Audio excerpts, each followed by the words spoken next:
Hello दोस्त, welcome to my channel Jagdev classes. आज हम संस्कृत व्याकरण में कारक एवं उसका विभक्ति पढ़ने जा रहे हैं। इससे डायरेक्ट 5 नंबर पूछा जाता है, ठीक है ना। तो पहले देख लेते हैं इसमें क्या क्या पढ़ना है। इससे डायरेक्ट 5 नंबर तुम लोग को एग्जाम में आएगा और इसी से तुम लोग सीख जाएगा संस्कृत अनुवाद करना, ठीक है ना। तो आज पढ़ेंगे कारक एवं विभक्ति संस्कृत में। इससे डायरेक्ट तुम लोग को 5 से 6 नंबर आ जाता है, ठीक है। इसी में तुम लोग को पढ़ना है क्या, दिखा देते हैं क्या पढ़ना है। इसमें पढ़ना है कर्तरी कर्मणि द्वितीया, यानी पहले कर्ता कारक के बारे में शुरू करेंगे, फिर कर्म के कारक के बारे में, फिर करण कारक के बारे में। इसी इसी में पढ़ना है क्रिया विशेषण चो पढ़ना है। सब बता देते हैं क्या क्या पढ़ना है। अंत तो जरूर देखना, क्योंकि संस्कृत में नंबर उठाना काफ़ी इजी है और इससे 5 से 6 नंबर आ जाएगा। इसी में पढ़ना है इसके बारे में। इसी में पढ़ना है तुम लोग को जो कविसु कालिदासा श्रेष्ठा अस्ति, कवियों में कालिदास श्रेष्ठ है। वृक्षात पत्राणि पतंती, वृक्ष से पत्ता गिरता है, कौन सूत्र के द्वारा बनता है, सब सब इसी में पढ़ना है, ठीक है ना। करण कारक देखो, यनांग विकार, यनांग विकार डायरेक्ट क्वेश्चन इससे आ जाता है, तो ये सब के बारे में पढ़ना है। तो वीडियो में के अंत तक बना रहना, काफ़ी अच्छी तरह से सब कुछ समझ आ जाएगा। सीता अति राम के साथ सीता वन जाती है, ये कैसे बनता है, तो ये बनता है इससे, ठीक है ना। सहारते तृतीया से, तो सब के बारे में डिटेल से पढ़ेंगे आप लोग को। एक अभी इसका ट्रेलर चल रहा है, यानी जल्दी जल्दी दिखा देते हैं क्या क्या पढ़ना है। डायरेक्ट तुम लोग को पूछता है गणेशाय नमः, तो बोलता है कि गणेशाय नमः जो है ये कौन सूत्र से लिखा गया है, तो ये सूत्र से लिखा गया है। फिर पूछता है गणेशाय में कौन विभक्ति है, तो चतुर्थी विभक्ति है, तो ये सब के बारे में पढ़ना है। संप्रदान कारक, फिर दनार्थ चतुर्थी ये भी पूछता है। फिर तुम्हारा हो गया ये वाला रुचि रुचि अर्थानाम प्रियमाना, जैसे गणेशाय मोदकम लोचते, गणेश को लड्डू अच्छा लगता है, तो ये कौन सूत्र से लिखा गया, तो रुचि अर्थानाम प्रियमाना से लिखा गया है। गणेश में कौन विभक्ति, चतुर्थी विभक्ति इस विभक्ति है। तो ये सब क्वेश्चन जो है डायरेक्ट तुम लोग को पूछ देता है। तो अभी हम सब डिटेल से पढ़ेंगे बारी बारी से, ठीक है ना। तो चलो कर देते हैं स्टार। अपादान कारक फिर पढ़ेंगे, फिर अपादान में फिर भी अर्थ हर्ता नाम भय हेतु, ये देखेंगे अपादान कारक में। तो चलो पढ़ना स्टार्ट करते हैं, ठीक है। फिर पढ़ेंगे संबंध कारक, क्या पढ़ेंगे, संबंध कारक, ठीक है। चलो करते हैं स्टार्ट। तो चलो करते हैं स्टार्ट, ठीक है ना। कारक एवं उसका विभक्ति, तुम लोग को हम पढ़ाए थे, विभक्ति जब पढ़ा रहे थे तो उसका पूरा वीडियो बना दिए, वो वाला जरूर देख के जाना, ठीक है ना। फिर तुम लोग को पढ़ाए थे लकार, लंग लकार, लोट लकार, ललित लकार, विधिलिंग, लो, ये सब जो पढ़ाए थे, ठीक है ना। ये सब भी देख लेना। सबका तुम लोग को सब मेरा वीडियो कैसे मिलेगा, तो मेरा फोटो जो चश्मा वाला नज़र आ रहा है उस पर क्लिक करो, तो बहुत सारा ऑप्शन आएगा। तुम लोग प्ले लिस्ट के ऑप्शन में जाओ, सभी सब्जेक्ट का सभी वीडियो मिल जाएगा, चाहे क्लास 10 का कोई भी सब्जेक्ट हो, व्याकरण हो या सब्जेक्ट हो, सबका वीडियो मिल जाएगा, ठीक है ना। तो संस्कृत व्याकरण में जाना, उसका A to Z वीडियो मिल जाएगा, ठीक है। तो चलो स्टार्ट करते हैं। ये तुम लोग को बता दिए, हिंदी में तुम लोग को पढ़ाए थे, कर्ता ने कर्म को, ये डायरेक्ट तुम लोग को आ जाएगा 5 नंबर में हिंदी में, ठीक है ना। लिखने के लिए कारक तथा उसका चिन्ह लिखो। तो कर्ता ने कर्म को करण से संप्रदान को के लिए आपादान से संबंध का के की अधिकरण में पर संबोधन हे हो अरे। कर्ता में प्रथम विभक्ति का यूज करेंगे, कर्म में द्वितीय विभक्ति का यूज करेंगे, करण में तृतीय विभक्ति का, संप्रदान में चतुर्थी विभक्ति का यूज करेंगे, आपादान में पंचमी विभक्ति, संबंध में षष्ठी विभक्ति और अधिकरण में सप्तमी विभक्ति। और अभी सबके बारे में डिटेल से पढ़ेंगे, इससे डायरेक्ट क्वेश्चन आता है। और तुम लोग को जो है हम पढ़ा दिए हैं क्या, तो पढ़ते पढ़ा दिए, पढ़ते से भी डायरेक्ट क्वेश्चन आता है और स्टूडेंट को बहुत कन्फ्यूजन होता है। तो पढ़ते हम एक वीडियो में खत्म कर दिए, जरूर जाके देखना। पढ़ते से क्वेश्चन पूछ देता है, तो तुम लोग का पढ़ाना रहेगा तो उसमें गलत होना 100% चांस है, ठीक है। इसलिए पढ़ते वाला भी जाके देख लेना, ठीक है।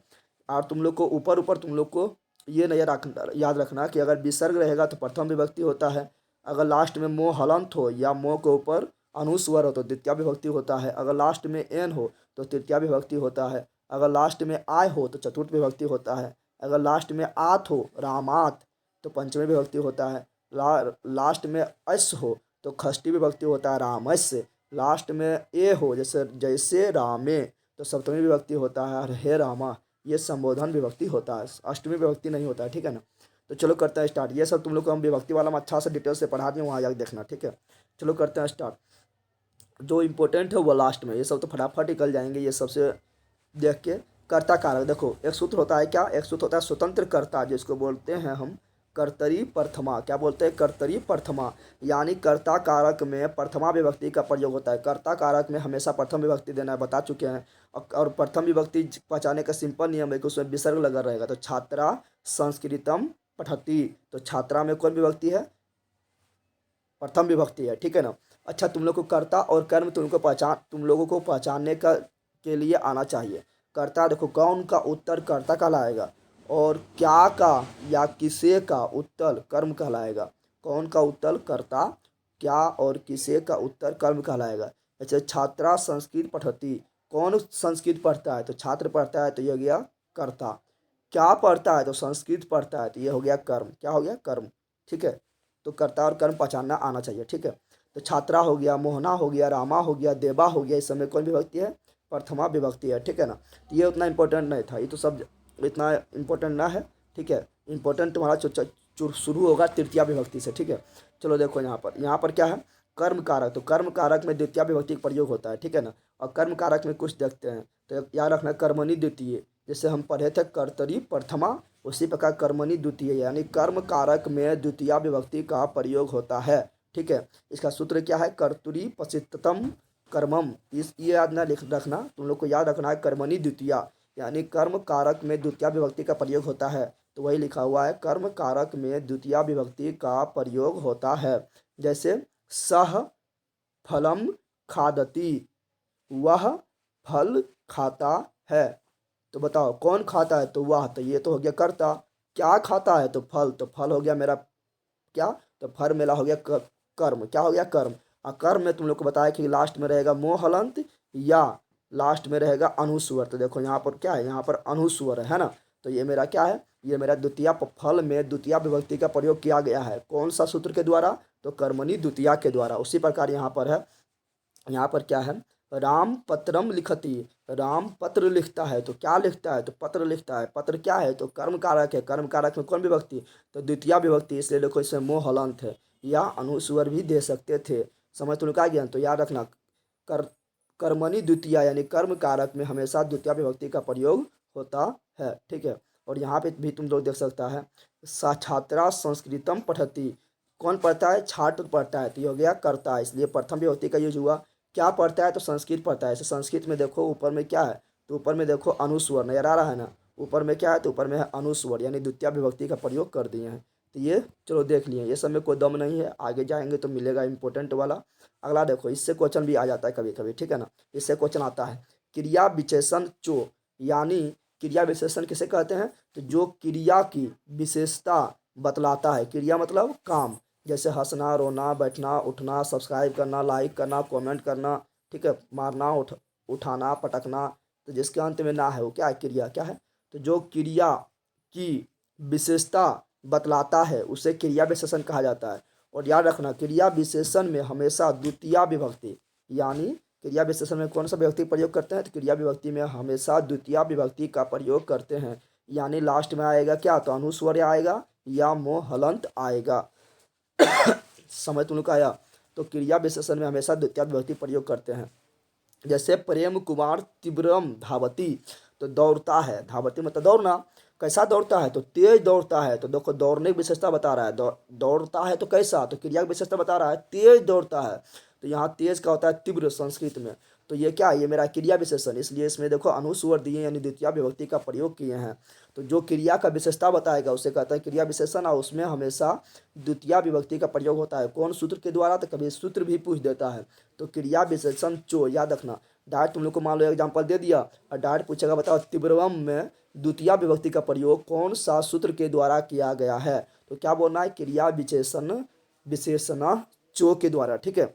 उसी प्रकार पवन, पवन मंदम मंदम नुदती, यानी पवन जो है धीरे धीरे बह रहा है। तो नुदती मतलब बहना, अब बहने का विशेषता बता रहा है, कैसे बह रहा है, तो धीरे धीरे बह रहा है, यानी मंद मंद। तो किसका विशेषता बता रहा है, तो बहना, बहना क्या है, क्रिया, ठीक है। इसलिए देखो मंद मंद में क्या है, तो यहाँ अनुस्वर दिए हैं, यानी द्वितीय विभक्ति का प्रयोग किए हैं। समझ तुम लोग आ गया ना, क्योंकि ये क्रिया विशेषण है।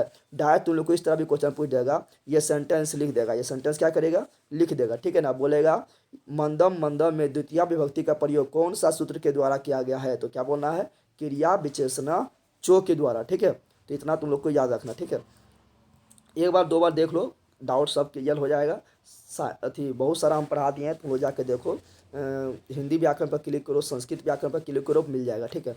अब देखो इससे भी क्वेश्चन आता है, काला धवनोर अत्यंत संयोगे, काल मतलब समय, धन्वंतर मतलब रास्ता, अत्यंत संयोगे यानी संयोग में हो, यानी लगातार हो, समय क्या हो लगातार हो, रास्ता क्या हो लगातार हो, ठीक है ना, बीच में गैप ना हो, तो उसमें द्वितीय विभक्ति का प्रयोग करते हैं, ठीक है ना। तो इस सूत्र याद रखना है, कभी कभी सूत्र भी पूछ देता है।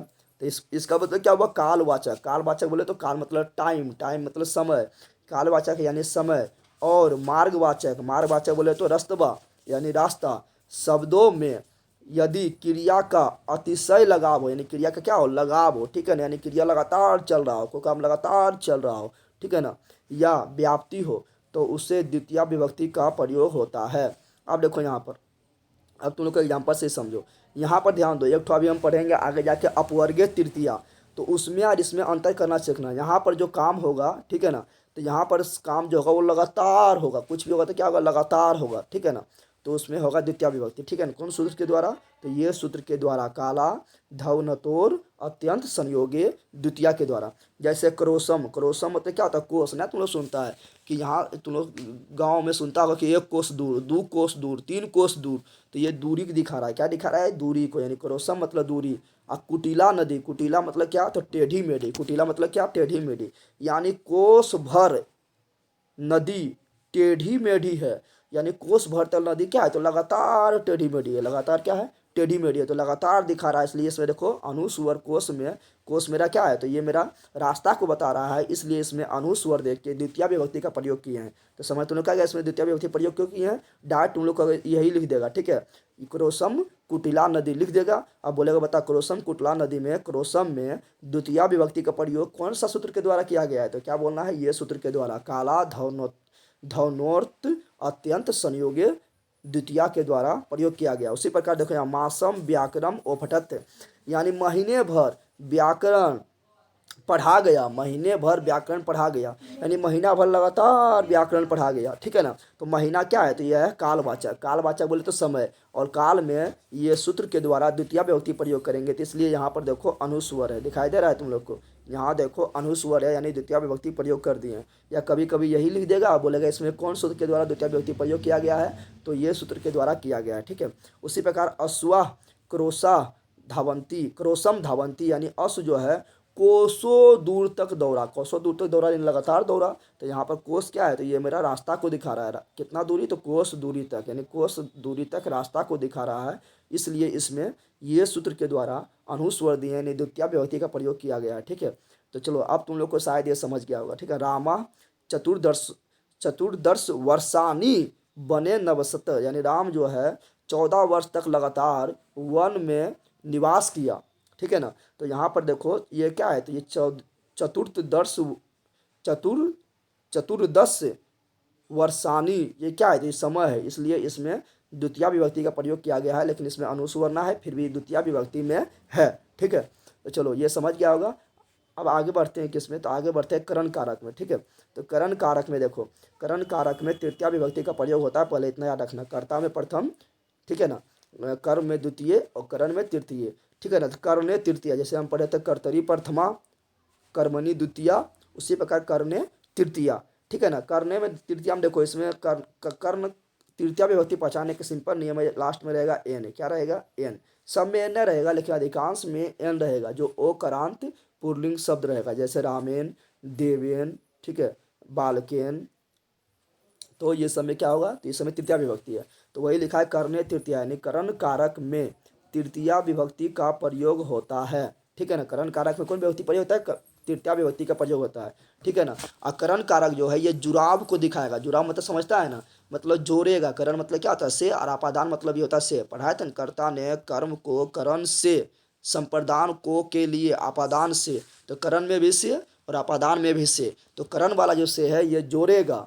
और आपादान वाला से जो है वो जुदाई करेगा, अलगाव करेगा, ठीक है। जैसे मुझे कलम से लिखना है, तो कर्म को क्या होगा, हमसे जुटेगा, यानी कर्म को हम पकड़ेंगे तो यानी जुड़ेगा, जुड़ेगा ना, तो यहाँ पर होगा करने तृतीया, क्या होगा करने तृतीया। लेकिन यही बोल रहे हैं वृक्ष से पत्ता गिरता है, तो वृक्ष से पत्ता गिर के अलग हो गया, तो अलग हो गया, तो वहाँ पर से के लिए होगा आपादान कारक, ठीक है ना। गंगा हिमालय से निकलता है, तो गंगा हिमालय से निकल गया, नहीं वहाँ पर जुदाई हुआ, तो वहाँ पर से के लिए होगा आपादान कारक, तो वो आगे पढ़ाएंगे, ठीक है।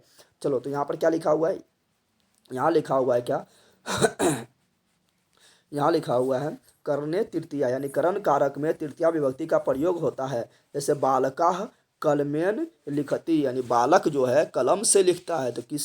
तो कलम से लिखता है तो से आ गया ना। अब कलम से हमको लिखना है तो कलम को पकड़ना पड़ेगा, कलम हमको हमसे आके जुटेगा ना, इसलिए यहाँ पर तृतीया विभक्ति का प्रयोग कर रहे हैं। समझ आ गया ना। तो इसमें कौन है, इसमें करण कारक है, इसलिए इसमें तृतीया विभक्ति का प्रयोग कर रहे हैं। तो बालका कर्मेन लिखति, अब बालका में यहाँ विसर्ग है तो प्रथम विभक्ति है, ठीक है, क्योंकि ये करता है, ठीक है। उसी प्रकार बोलेंगे रामा बानेन यानी राम क्या है, बाण से थी रावण को मारा था, तो वहाँ पर बोला गया बाण में कौन विभक्ति होगा, तो बाण को पकड़ के मारा था, तो बानेन में कौन विभक्ति होगा, तृतीया विभक्ति होगा, ठीक है। चलो ये इतना इंपॉर्टेंट नहीं था, इंपॉर्टेंट ये वाला यनांग विकार। यनांग विकार से बहुत बार क्वेश्चन पूछा गया है, ठीक है ना।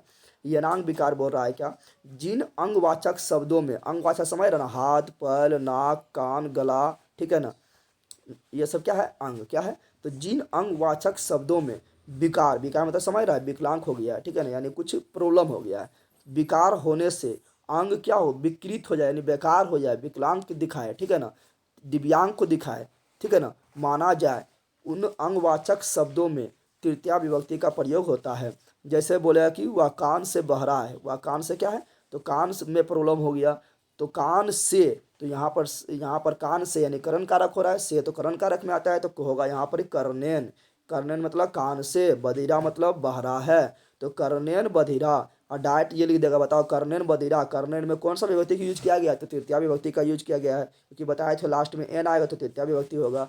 बोलेगा कौन सूत्र के द्वारा किया गया, तो यनांग विकार सूत्र के द्वारा किया गया है। उसी प्रकार पादेन खंज यानी वो, पादेन मतलब पैर और खंज मतलब लंगड़ा, यानी वो पैर से लंगड़ा है, किससे लंगड़ा है, पैर से लंगड़ा है। तो देखो यहाँ पे एन लगा हुआ है, यानी तृतीया विभक्ति कौन सूत्र के द्वारा, तो यनांग विकार सूत्र के द्वारा, ठीक है। उसी प्रकार देखो और एग्जाम्पल लेते हैं, जिस तरह क्वेश्चन पूछता है उसी तरह बता रहे हैं। यहाँ पर है मंथरा पृष्ठेन कुब्जा आसित, यानी मंथरा जो है पृष्ठ से यानी पीठ से, कुब्जा है यानी कुब्जा है, क्या है कुब्जा मतलब तो टेढ़ा हो जाता है पीठ, उसको बोलते हैं, ठीक है। तो यहाँ किससे है, तो पीठ से, तो यानी करण कारक का यूज करेंगे, इसलिए यहाँ पर क्या देना है, तृतीया विभक्ति देना है। कौन सूत्र के द्वारा देना है, तो यनांग विकार सूत्र के द्वारा देना है। अच्छना काना है यानी आँख से कान है, क्या है, आँख से क्या है, कान, तो आँख से, तो अच्छना में क्या है, तृतीया विभक्ति का यूज किया गया है। अब तुम लोग बोलेगा तृतीया विभक्ति तो इसमें एन नहीं है, तो जरूरी नहीं कि सब में एन रहेगा, लेकिन इसमें तृतीया विभक्ति है, ठीक है ना। एन रहेगा किसमें, तो जो रहेगा आकारांत पुल्लिंग शब्द रहेगा, ठीक है, लेकिन अधिकांश में एन रहेगा। तो इतना समझ गया तुम लोग। पूछा कर्णेन बधिरा कौन सूत्र के द्वारा, यनांग विकार के द्वारा। पादेन खंज कौन सूत्र के द्वारा, यनांग विकार के द्वारा। इसमें कौन सूत्र, तो यनांग विकार। समझ गया ना। चलो अगला देखते हैं। अगला है अपवर्गीय तृतीया। अपवर्गीय तृतीया में देखो अभी हम पढ़े थे क्या, तो अभी हम यहाँ जो पढ़े थे, यहाँ थोड़ा ध्यान देना है। यहाँ पर अभी हम क्या पढ़े थे, ये ध्यान दो। यहाँ पर हम पढ़े थे क्या, यहाँ हम पढ़े थे काला ध्वनोर अत्यंत संयोगे द्वितीया, यानी समय और रास्ता यानी कालवाचक और मार्गवाचक में हम द्वितीया विभक्ति का प्रयोग करते हैं जब कोई काम लगातार हो तब, ठीक है ना। लेकिन अपवर्गीय तृतीया में काम समाप्त हो गया है और उसका फल भी प्राप्त हो गया है, यानी मकान बना रहे तो मकान का काम समाप्त हो गया है और मकान बन गया यानी फल प्राप्त हो गया, ठीक है ना। तब उसमें अपवर्गीय तृतीया का प्रयोग करते हैं। किसा करते हैं, अपवर्गीय तृतीया का प्रयोग करते हैं। इसका एग्जाम्पल है भाग्य की,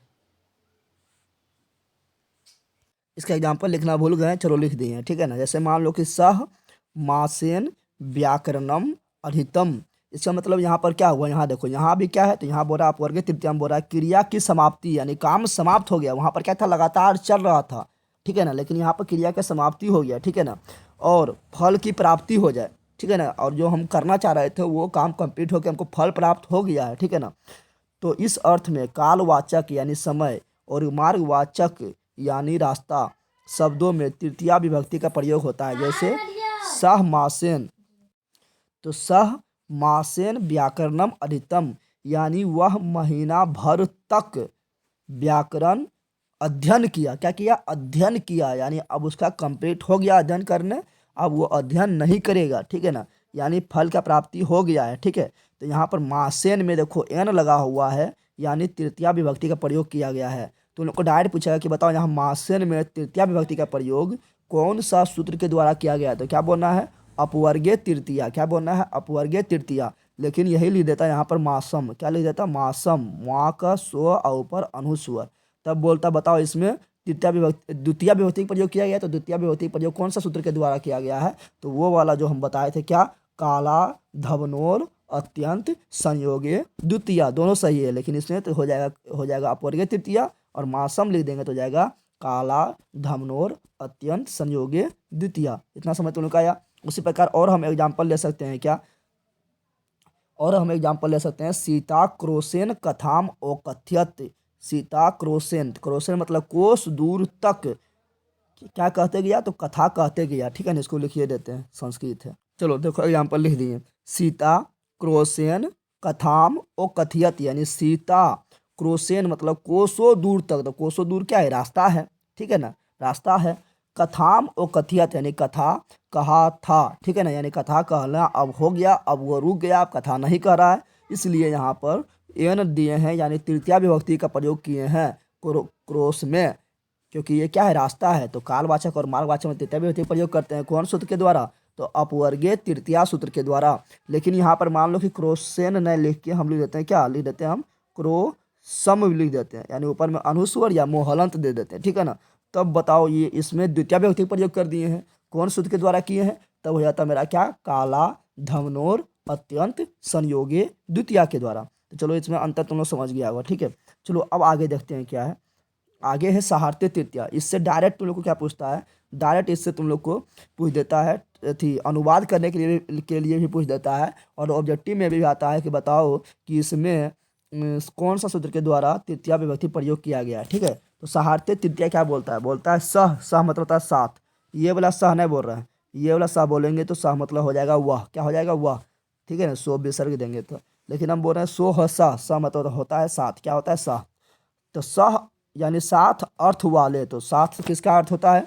तो साकम का मतलब ये होता है साथ, सार्धम मतलब ये होता है साथ, और समम मतलब ये होता है साथ। ठीक है ना, तो ये सब शब्द सह रहे या साकम रहे या सार्धम रहे या समम रहे, ठीक है ना, तो शब्दों के योग में तृतीया विभक्ति प्रयोग करेंगे, यानी जिसके साथ सह लिखा रहेगा, साकम लिखा रहेगा, सार्धम लिखा रहेगा, समम लिखा रहेगा, उसी के साथ तृतीया विभक्ति का प्रयोग करना है।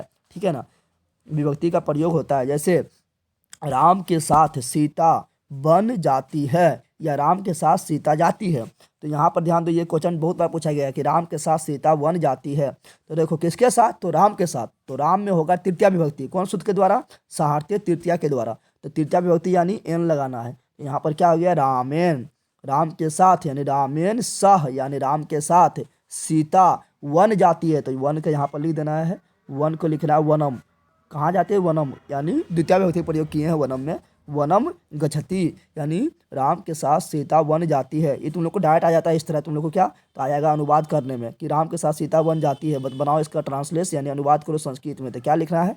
लिखना है रामेन सह सीता वनम, यहाँ दे देना है वनम। तो यहाँ पर अनुस्वर दो या मोह हलंत दो, वनम गच्छति। समझ तो लोग आ गया ना। उसी प्रकार दे देगा कि राम के साथ लक्ष्मण भी वन जाता है, राम के साथ लक्ष्मण वन जाता है। तो हो जाएगा रामेन सह, राम के साथ जा रहा है तो जिसके साथ रहेगा उसी के साथ देना है सह।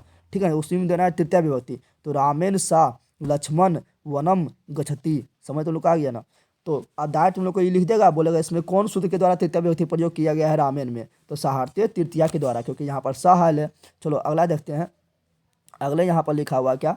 पिता पुत्रेन सह आगत, यानी पिता जो है पुत्र के साथ, सह मतलब के साथ, तो पुत्र के साथ आता है। आगत मतलब आता है। ठीक है ना, तो देखो किसके साथ? पिता के साथ नहीं, तो पिता जो है पुत्र के साथ, तो पुत्र के साथ, तो सह है किसके साथ? तो पुत्र के साथ, इसलिए पुत्रेन में तृतीया विभक्ति का प्रयोग किया गया है, इसलिए यहाँ पर दिए हैं एन। क्या दिए हैं? एन दिए हैं। समझ तो आ गया ना। कौन सूत्र के द्वारा? सहार्थ्य तृतीया सूत्र के द्वारा। ठीक है, तो इस तरह तुम लोग को पूछेगा, तो तुम लोग को ट्रांसलेशन भी पूछता है, बना लेना है, ऑब्जेक्टिव भी पूछता है डायरेक्ट, तो बना लेना है। सहार्थ्य तृतीया समझ गया ना।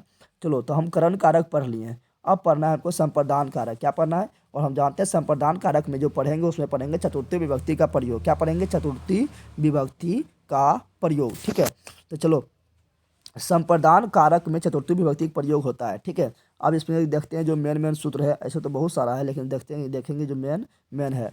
तो देखो एक तो होता है नमः, स्वस्ति, स्वाहा, स्वधा, अलम। ये जो है डोना है, ओ इसको बोलते हैं संस्कृत में। ठीक है, लेकिन लिखते हैं इस तरह, ओ का उच्चारण करते हैं।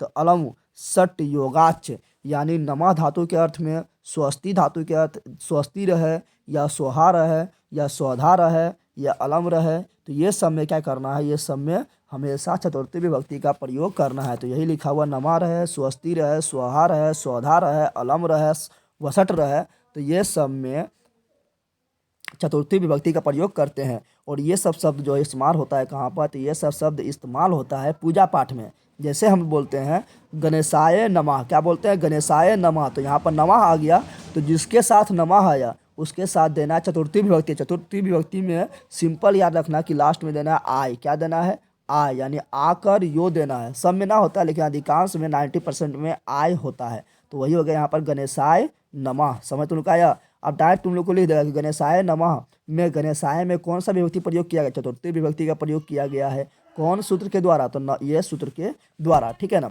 उसी प्रकार शिवाय नमः, ठीक है ना, नमः मतलब होता है नमस्कार, ठीक है ना। तो शिवाय में कौन सा विभक्ति प्रयोग किया गया, चतुर्थी विभक्ति का प्रयोग किया गया है, क्योंकि नमः के पहले है वह सोहा ना बोलते हैं, सोहा बोलते हैं ना। तो यहाँ पर क्या अग्नय सोहा, यानी आग में से कुछ फेंकते हैं धूप पर, बोलते हैं सोहा, तो हो गया अग्नय सोहा। तो सोहा यहाँ पर है, इसलिए अग्नय में अग्नय में चतुर्थी विभक्ति का प्रयोग किया गया है, ठीक है ना। हम एन नहीं बोल रहे हैं, लास्ट में अगर एन रहता तो होता तृतीया विभक्ति, क्या होता है तृतीया विभक्ति, लेकिन यहाँ पर एन ना है, यहाँ पर है ए है, ठीक है ना। इसलिए यहाँ पर चतुर्थी विभक्ति, अग्नय में चतुर्थी विभक्ति का प्रयोग किया गया है। कैसे पहचाने का, सोहा है इसलिए, ठीक है ना। अब बोलेगा यहाँ पर आय ना आए तो जरूरी नहीं है कि सब में आए, 90% में बोले थे आय आएगा तो चतुर्थी विभक्ति होगा, जैसे गणेशाय शिवाय, ठीक है। उसी प्रकार हम बोलेंगे क्या, उसी प्रकार हम बोलेंगे पितृभय स्वधा। तो तुम लोग को आप पहचान जाएगा पितृभय स्वधा, तो स्वधा यहाँ लिखा हुआ, तो सिंपल बात है पितृभय में कौन सा लकार है, तो यहाँ पर कौन सा है इसमें है, तो इसमें है चतुर्थी विभक्ति है। कौन सा विभक्ति, चतुर्थी विभक्ति। यहाँ बसठ है तो बसठ में है, तो कौन सा विभक्ति, इंदिराय में है, तो चतुर्थी विभक्ति है। पहचान जाएगा ना। चलो ये क्लियर हो गया होगा। चलो अगला देखते हैं क्या है, धनार्थे चतुर्थी। इससे भी क्वेश्चन पूछता है, ठीक है। और इससे तुम लोग का जो है अनुवाद करने भी पूछ देता है और ऑब्जेक्टिव भी आ जाता है डायरेक्ट। धनार्थे चतुर्थी यानी जिससे कोई वस्तु दान स्वरूप दी जाए। किसी को कोई वस्तु दान दे रहे हैं, जैसे भिखारी को दे रहे हैं या पंडित को दे रहे हैं, किसी को भी दान कुछ दे रहे हैं, ठीक है ना।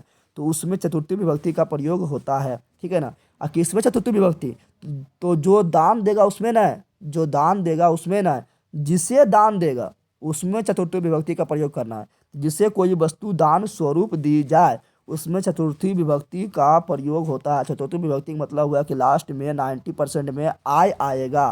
क्या आएगा, तो आकर और यो आय आएगा। तो समझ आ गया। तो जिसको हम दान देंगे उसको चतुर्थी विभक्ति प्रयोग करना है। जैसे निरपा मतलब होता है राजा, ठीक है ना। तो राजा क्या करता है, विप्राय यानी जो विपत्ति में है, ठीक है ना, प्रजा को धनम दराती यानी क्या देता है, धन देता है। किसको देता है, तो विप्राय को देता है। तो यहाँ पर लग गया आय, आय लग गया यानी चतुर्थी विभक्ति। कौन सूत्र के द्वारा, तो धनार्थे चतुर्थी विभक्ति के द्वारा, ठीक है ना। इसको पहचानने का सिंपल नियम है कि लास्ट में रहेगा ददाती। क्या रहेगा, ददाती रहेगा अधिकांश में, ठीक है। जैसे माता रमेशाय, क्या लिखा हुआ है, लिखा हुआ है यहाँ क्या, माता रमेशाय भोजनम यशति या ददाती, यानी माता जो है रमेश को भोजन देता है। तो किसको देता है, रमेश को देता है। तो रमेश में क्या होगा, तो होगा इसमें चतुर्थी विभक्ति प्रयोग, इसलिए यहाँ पर दिए आय। क्या दिए, आय। और ददाती यानी दिया, यानी धनार्थे चतुर्थी सूत्र के द्वारा हुआ, ठीक है ना। उसी प्रकार वह भिक्षुक को दान देता है, तो सह भिक्षुकाय दानम ददाती यानी दान देता है। तो किसे देता है, भिक्षुक को देता है, इसलिए भिक्षुक में चतुर्थी विभक्ति का प्रयोग किया गया है, तो आय लगा हुआ है, ठीक है ना। समझ तो आ गया ना। तो चतुर्थी विभक्ति प्रयोग किया गया है कौन सूत्र के द्वारा, तो धनार्थे चतुर्थी के द्वारा। यानी किसी को कोई वस्तु दान स्वरूप दिया जाए तो जिसे दान दिया गया है उसके में चतुर्थी विभक्ति का प्रयोग करते हैं। काफ़ी इंपॉर्टेंट था। चलो अगला जो है, अगला है रुच अर्थानाम प्रियमाना। इससे तो क्वेश्चन आगे करता है, ठीक है ना। ये भी काफ़ी इंपॉर्टेंट है। यहाँ बोला रुचि, रुचि रुच अर्थानाम यानी रुचि के अर्थ में। रुचि मतलब तुमको पसंद के अर्थ में, तुमको क्या प्रिय है, क्या पसंद है, क्या तुम में रुचि है, ठीक है ना। तो रुचि के अर्थ में, ठीक है ना, या प्रिय के अर्थ में, ठीक है ना। तो चतुर्थी विभक्ति का प्रयोग करते हैं। क्या करते हैं, तो वह लिखा है रुचि अर्थनाम प्रियमाना यानी रुचि धातु के अंत में, रुचि धातु के योग में या अंत, ठीक है ना। तो रुचि धातु के योग में जिसको कोई चीज़ अच्छा लगता है, जिसको कोई चीज़ अच्छा लगेगा, ठीक है ना, जिसको कोई चीज़ अच्छा लगेगा, ठीक है ना, उसमें चतुर्थी विभक्ति का प्रयोग करते हैं। ये याद रखना है, ठीक है। जैसे हरिये रोचते भक्ति यानी हरि को जो है क्या अच्छा लगता है, तो लोचते यानी क्या अच्छा लगता है, रोचते मतलब अच्छा लगना, तो क्या अच्छा लगता है, भक्ति अच्छा लगता है। तो जिसे अच्छा लगता है, जिसे अच्छा लगता है उसमें चतुर्थी विभक्ति देना है। तो हरि को अच्छा लग रहा है, तो हरि में कौन सा विभक्ति है, तो चतुर्थी विभक्ति का प्रयोग किया गया है। बोलेगा कौन सूत्र के द्वारा, तो रुच अर्थानाम प्रियमाना सूत्र के द्वारा। समझ तुम आ गया ना। तो तुम लोग अगर यहाँ पहचान भी नहीं पा रहा होगा कि इसमें आय ना लगा हुआ है, तो तुम लोग पहचान नहीं पाता होगा, फिर भी बता देगा कि यहाँ पर लोचते है, यानी हरि को भक्ति अच्छा लग रहा है, तो रुच अर्थानाम प्रियमाना सूत्र के द्वारा इसमें चतुर्थी विभक्ति का प्रयोग किया गया है। ठीक है। उसी प्रकार गणेशाय मोदकम लोचते, यानी गणेश को, मोदक, मोदक मतलब होता है लड्डू, क्या होता है, लड्डू। तो गणेश को लड्डू अच्छा लगता है, क्या लगता है, अच्छा लगता है। तो जिसको अच्छा लगा, किसको अच्छा लगा यहाँ पर, तो यहाँ गणेश को अच्छा लगा, इसलिए गणेश में चतुर्थी विभक्ति का प्रयोग किया गया है। तो इसलिए यहाँ पर क्या है, आय है। कौन सा सूत्र के द्वारा, तो रुच अर्थानाम प्रियमाना सूत्र के द्वारा, इस तरह लिख देगा। अब बोलेगा इसमें गणेशाय में कौन सा विभक्ति प्रयोग किया गया है, तो चतुर्थी विभक्ति का प्रयोग किया गया है। बोलेगा कौन सा सूत्र के द्वारा किया गया है, तो रुच अर्थानाम प्रियमाना सूत्र के द्वारा। समझ तो आ गया। चलो अगला देख लेते हैं, आपादान कारक। तो आपादान कारक में जो है पंचमी विभक्ति प्रयोग करते हैं, याद रखना। आपादान कारक में पंचमी विभक्ति का प्रयोग करते हैं, सिंपल बात है। तो कर्ता में प्रथम, कर में द्वितीय, करण में तृतीय, और संप्रदान में चतुर्थी, और आपादान में पंचमी। लेकिन आपादान में भी होता है से, क्या होता है, से। लेकिन यहाँ पर से का मतलब होगा जुदाई, क्या होगा, जुदाई यानी। और करण वाला से मतलब होता था जुड़ाव, लगाव। ठीक है ना। तो चलो यहाँ देखो क्या है, पहला जो इसमें इंपॉर्टेंट है वो है ध्रुव मपो अपदानम। इसका मतलब क्या हुआ, किसी ध्रुव, ध्रुव बोले तो फिक्स है कहीं पर, ठीक है ना, या चल हो अथवा अचल हो, यानी कहीं पर फिक्स हो या फिक्स नहीं हो, स्थान हो या वस्तु हो। तो किसी वस्तु अथवा व्यक्ति को अलग होना, ठीक है ना, चल एवं अचल जगह से, यानी फिक्स या अनफिक्स जगह से कोई वस्तु या व्यक्ति का अलग होना।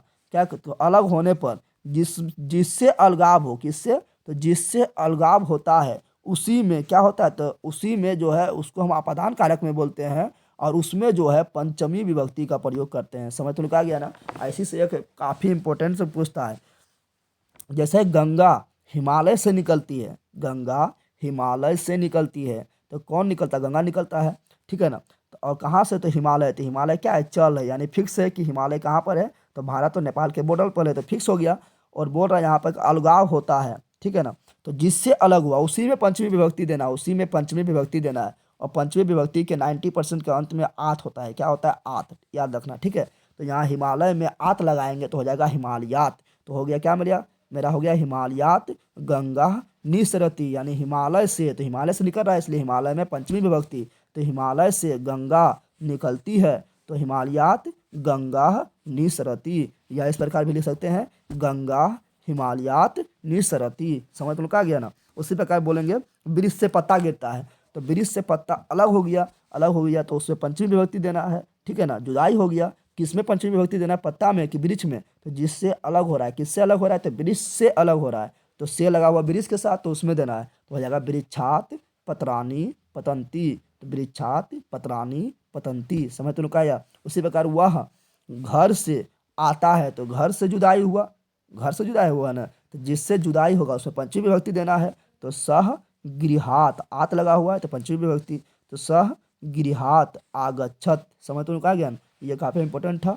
चलो आठ देखते हैं, अगला देखते हैं आपादान में कुछ और इंपॉर्टेंट है क्या, तो एक तो और इंपॉर्टेंट है जिससे क्वेश्चन आता है हर साल, ठीक है ना, ये वाला भित भित्रा हर्था नामा भय हेतु, भित्रा हर्था नामा भय हेतु। भित्रा मतलब यहाँ पर भय, ठीक है ना, भित्रार्थनामा भय हेतु, यानी भय यानी डर, भय यानी डर धातु के अर्थ में, यानी जब भय दिखाए, डर दिखाए, तो उस धातु के अर्थ में जिससे डर लगता है। देखो यहाँ क्या लिखा हुआ है, यहाँ पर ये ध्यान देना है, जिससे डर लगता है, जिसको डर लगता है वो नहीं बोल रहे हैं, जिसको डर लगता है वो हम नहीं बोल रहे हैं, हम बोल रहे हैं जिससे डर लगता है उसमें पंचमी विभक्ति का प्रयोग करते हैं, ठीक है ना। तो जिससे डर लगता है, जैसे वह सांप से डरता है, तो किससे डरता है, तो सांप से, तो यहाँ पर आ गया से, क्या आ गया, से, तो सांप के साथ से है, तो सांप में पंचमी विभक्ति का प्रयोग होगा, तो सह सर्पात विभेति, यानी सर्पात, यानी बताया था कि आत रहेगा तो पंचमी विभक्ति होता है, तो सह सर्पात विभेति, यानी वह सांप से डरता है। समझ तुम लोग आ गया ना। आई तुम लोग को डायरेक्ट पूछ जाएगा कि इसमें सर्पात में पंचमी विभक्ति का प्रयोग कौन सा सूत्र के द्वारा किया गया है, तो क्या बोलना है, भ्यर्थनाम भय हेतु सूत्र के द्वारा किया गया है। समझ तुम लोग आ गया ना। और ट्रांसलेट भी डायरेक्ट पूछ देगा इस पर बनाने के लिए। जैसे यहाँ मृगा सिंघात बिभेति, यानी मृग जो है वो सिंह से डरता है, तो सिंह से डर रहा है, इसलिए सिंह में पंचमी विभक्ति का प्रयोग किया है। तो हो गया यहाँ पर क्या, सिंघात। क्या हो गया, सिंघात। तो मृगा यानी हरिण, ठीक है ना, हिरण। सिंघात विभूति यानी हिरण सिंह से डरता है। कौन सूत्र के द्वारा पंचमी विभूति प्रयोग किए हैं, सिंह में, तो भी अर्थानाम भय हेतु सूत्र के द्वारा।